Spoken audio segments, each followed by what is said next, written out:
आज हमारे को एक ऐसे व्यक्तित्व के साथ साक्षात्कार करने का अवसर प्राप्त हुआ है जो व्यक्तित्व अपने जीवन के बचपन काल में 7 वर्ष की अवस्था में बालाजी का इष्ट है इनको प्राप्त हो जाता है और धीरे धीरे साधना के मार्ग में और ज़्यादा गतिशीलता के साथ आगे से आगे प्रवर्धमान बनना प्रारंभ कर देते हैं।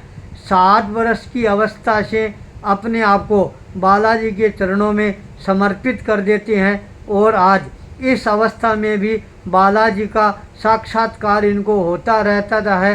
यहाँ पर जब मैं 30 जनवरी 2025 को इस मंदिर के प्रांगण में आया, रविंद्र गुरुजी से साक्षात्कार करने का अवसर मिला। इन्होंने बालाजी के आदेश से यहाँ पर बहुत बड़े भव्य मंदिर का निर्माण कार्य करना प्रारंभ किया। बाहर से सारा निर्माण कार्य संपन्न हो जाता है। अब समस्या आती है ऊपर की छत का निर्माण कैसे हो। गांव के सारे भगत लोग मिलते हैं और पूछते हैं गुरुजी ये काम कैसे होगा। उसी समय रविंद्र गुरुजी ने कहा इसके लिए आपको घबराने की डरने की ज़रूरत नहीं है। राजस्थान का एक भगत है वह चलकर आएगा, पूरे मंदिर की छत का कार्य है वह भगत कराएगा। योग ऐसा मिला उसी समय हमारे भाई महेंद्र जी जैन अपनी धर्मपत्नी के साथ गुरुजी के चरणों में पहुंच जाते हैं। उस समय वो बहुत ज़्यादा विकट परिस्थिति से गुजर रहे थे। पास के अंदर कुछ भी नहीं था। गुरुजी के चरणों में आता है, अपनी समस्या रखता है। गुरुजी ने कहा पहले तुम मेरे को ये बता बालाजी के लिए तुम क्या करेगा। यदि तुम बालाजी के लिए कुछ करेगा तो बालाजी तेरे लिए सब कुछ करेंगे।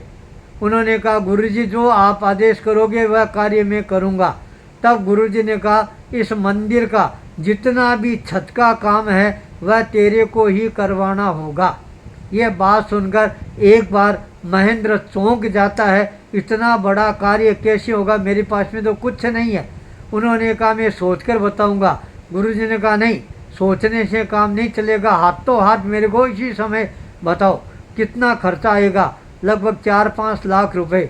पास के अंदर 5,000 रुपये नहीं, 5 लाख की बात कैसे पूरी होगी। पर उन्होंने अपनी धर्म पत्नी से विचार विमर्श किया। उसने कहा तुम क्यों चिंता करते हो, बोल दो, पूरे छत का निर्माण हम कराएंगे। और उन्होंने वचन दे दिया पूरे छत का निर्माण कार्य मैं करवाऊंगा। घर पर आती हैं और 8 दिनों के अंदर ऐसा बालाजी का चमत्कार होता है, उसके रुके हुए जो कार्य थे सारे प्रारंभ हो जाते हैं और लक्ष्मी की एक तरह से उनके ऊपर कृपा दृष्टि बरसनी प्रारंभ हो जाती है। इतना बड़ा भव्य मंदिर, इसके छत का पूरा निर्माण कार्य है वह भाई महेंद्र ने संपन्न करवाया है। आज भी कोई भी भगत हमारे गुरुजी के पास में आता अपनी समस्या लेकर, गुरुजी बालाजी का आदेश लेकर जो भी समस्या का समाधान प्रदान करते हैं वह समस्या का समाधान अपने आप ही उसके लिए वरदान बन जाता है। तो आज 30 जनवरी के दिन हमारे को भी रविंद्र गुरुजी से साक्षात्कार करने का अवसर मिला। अब हम 52 गजा बोथरा बालाजी धाम प्रतिष्ठा के लिए मेवाड़ की परिकल्पना संजोकर राजस्थान की तरफ विदा होने का संकल्प कर रहे हैं। और रामनवमी के दिन हमारा संकल्प है वहाँ पर ईशान कोण के अंदर हम गणेश जी को स्थापित करेंगे, पूरब दिशा की ओर हम बालाजी को प्रतिष्ठित करेंगे और जो अग्नि कोण है वहाँ पर हवन कुंड बनाएंगे।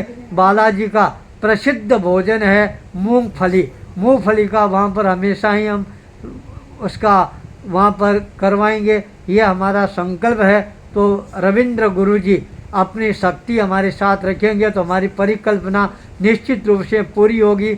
और वही परिकल्पना आगे जाकर रायपुर के अंदर नागेश्वर बालाजी के रूप के अंदर हम प्रतिष्ठित करेंगे।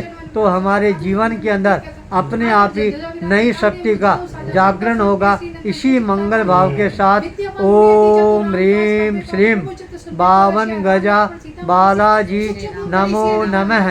ओम ह्रीं श्रीं 52 गजा बालाजी नमो नमः। जय ओम श्री राम। ह्रीं श्रीं बावन गजा बालाजी जय श्री राम। नमो नमः नमो नमः नमो नमः नमो नमः।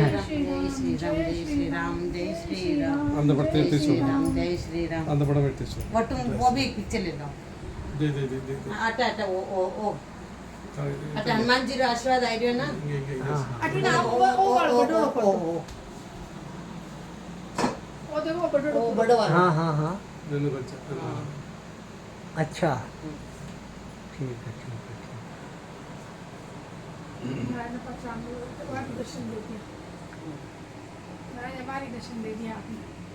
हमारी दर्शन हो गया महाराज। मैंने भी याद रखी। அந்த வீடியோ வாங்கி நீங்க அனுப்புங்க.